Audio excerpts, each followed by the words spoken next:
પહેલી નજરમાં તો જોતાં તમને ખબર નહીં પડે કે આ વસ્તુ શું છે અને શેમાંથી બનાવી છે, પણ એટલી ટેસ્ટી અને યમ્મી લાગી રહી છે. તો ચાલો બતાવું કે આ શું છે. હેલો ફ્રેન્ડ્સ, હું કલા રામુલિયા સુરતથી કુકિંગ સ્ટુડિયો બાય કલામાં તમારું સ્વાગત કરું છું. આજે આપણે બનાવીશું શિયાળામાં ખૂબ જ મજા આવે તેવી સરસ મજાની વાનગી, જે ફટાફટ 15થી 20 મિનિટમાં તૈયાર થઈ જાય છે અને બાળકોને આપશો તો ખબર પણ નહીં પડે કે આ શેમાંથી બનાવી છે અને ખૂબ જ ટેસ્ટી લાગશે.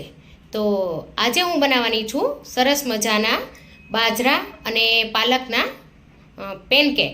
તો ચાલો જોઈ લઈએ રેસીપી. પણ એ પહેલાં જો હજી સુધી તમે મારી ચેનલને સબસ્ક્રાઈબ ના કરી હોય તો સબસ્ક્રાઈબ કરી લેજો અને બેલ આઇકન પર બટન દબાવી દેજો, જેથી મારા નવા વિડીયોની નોટિફિકેશન મળતી રહે.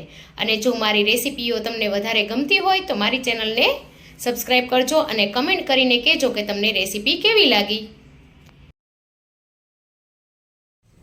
તો બાજરાના પેનકેક બનાવવા માટે સૌપ્રથમ મેં અહીંયા 1 વાટકી જેટલો બાજરાનો લોટ લઈ લીધો છે.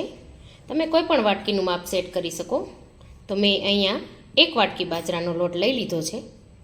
જે વાટકીથી તમે બાજરાનો લોટ લ્યો છો એની અડધી વાટકી જેટલું આપણે દહીં લઈ લેવાનું છે.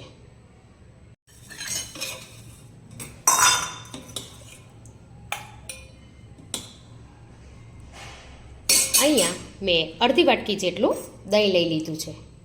ત્યારબાદ તેમાં મીઠું આપણે સ્વાદ અનુસાર ઉમેરી દઈશું અને અડધી ચમચી જેટલી અજમા લીધો છે, તેને આ રીતે હાથમાં મસળીને ઉમેરીશું, જેથી તેનો ફ્લેવર ખૂબ જ સરસ આવે. હવે મેં અહીંયા 1 ચમચી જેટલા આદુ મરચાંને અધકચરા વાટી લીધા છે, તે ઉમેરી દઈશું. ત્યારબાદ તેમાં અડધી ચમચી જેટલી હળદર ઉમેરી દઈશું. હળદર આપણે વધારે નથી ઉમેરવાની. ને 1 ચમચી જેટલું ધાણા જીરું અને અડધી ચમચી જેટલું લાલ મરચું. લાલ મરચું વધારે નથી ઉમેરવાનું, કેમ કે મરચાં તીખા જ ઉમેર્યા છે. અને 1/4 ચમચી જેટલી હિંગ ઉમેરી દઈશું. ત્યારબાદ તેમાં એક અડધો કપ જેટલી મેં અહીંયા પાલક ઉમેરી છે. પાલક અહીંયા તમે તમારા ટેસ્ટ મુજબ થોડીક ઓછી વધારે લઈ શકો. અને થોડા ધાણા ભાજી, જેને આપણે અહીંયા ઝીણા સમારીને લઈ લીધા છે. એક મોટી ચમચી જેટલા તલ ઉમેરી દઈશું. તલ જો તમને વધારે પસંદ હોય તો વધારે ઉમેરો, તો તેનો દેખાવ સરસ આવે છે અને ટેસ્ટ પણ ખૂબ જ સરસ આવે છે. હવે આ બધી જ વસ્તુને આપણે સારી રીતે મિક્સ કરી લઈશું. પહેલાં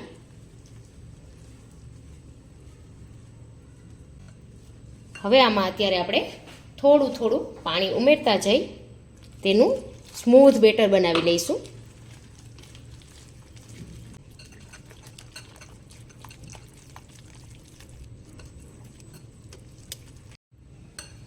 આમાં તમારે લસણ ઉમેરવું હોય તો પણ તમે ઉમેરી શકો, પણ મેં અહીંયા લસણ નથી ઉમેર્યું. તમે જોઈ શકો છો કે આપણું બેટર કેટલું સરસ સ્મૂથ બની ગયું છે. આ રીતે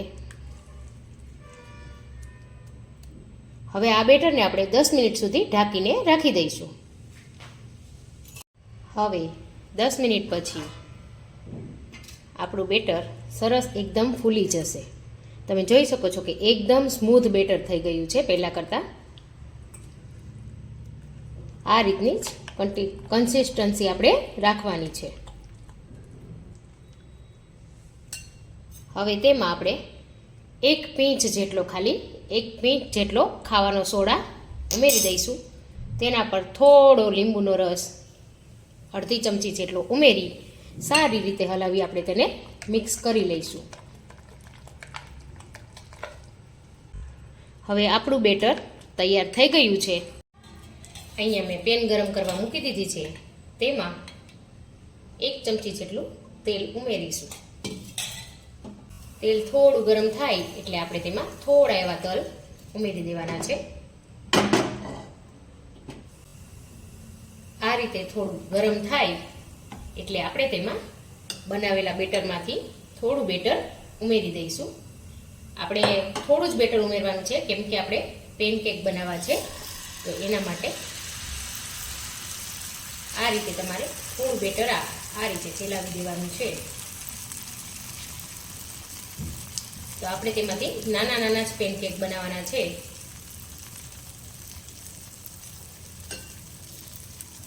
આ રીતે તમે ઉપર પણ થોડા તલ નાખી શકો, જેથી ખૂબ જ સરસ લાગશે. હવે એને ઢાંકીને આપણે 2 થી 3 મિનિટ સુધી રાખી દઈશું. હવે 2 મિનિટ થઈ ગઈ છે, તો આપણે ઢાંકણ હટાવીને જોઈ લઈશું. તમે જોઈ શકો છો કે ઉપરની બાજુ એકદમ ફળ સરસ સુકાઈ ગયું છે. તો હવે આપણે તેની પર થોડું તેલ આ રીતે ઉમેરી દઈશું અને આપણે તેની સાઈડ પલટાવી લઈશું. તમે જોઈ શકો છો કે સાઈડ એકદમ સરળતાથી પલટી જાય છે અને આપણા પેનકેકનો કલર કેટલો સરસ બ્રાઉન આવ્યો છે. હવે આને આપણે 2 મિનિટ સુધી આમ જ રાખીશું, જેથી નીચેની સાઈડ પણ સરસ ચડી જાય.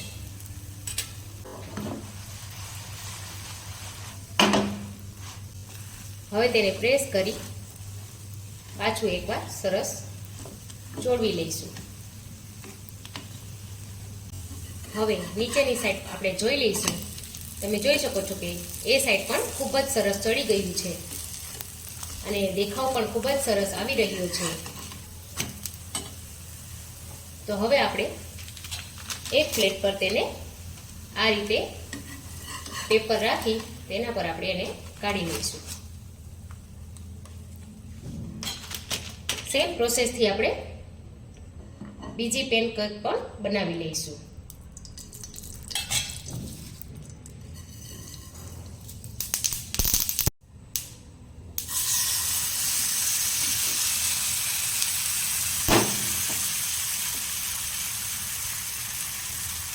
વધારે પડતું ખીરું આપણે જાડું પણ નથી રાખવાનું. આ જ રીતે આપણે તેને પાથરવાનું છે અને પાછું ઢાંકીને આપણે 2 મિનિટ સુધી બંધ કરી દેવાનું છે. 2 મિનિટ પછી આપણે જોઈ લઈશું કે ઉપરની સાઈડ કેટલું સરસ ચડી ગયું છે. તેમાં આપણે આ રીતે તેલ ઉમેરી આપણે તેને પલટાવી લઈશું. તમે જોઈ શકો છો કે કેટલું સરસ બ્રાઉન કલર આવ્યો છે. જોતા જ ખાવાનું મન થઈ જશે.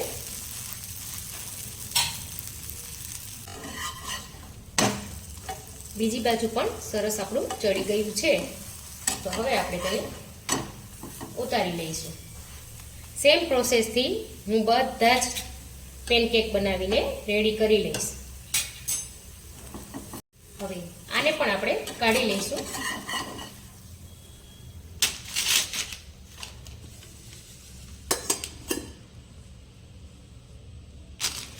તમે જોઈ શકો છો કે કલર કેટલો સરસ દેખાઈ રહ્યો છે અને જોતા જ ખાવાનું મન થઈ જાય. તો હવે હું બાકીના પેનકેક પણ બનાવી લઉં છું.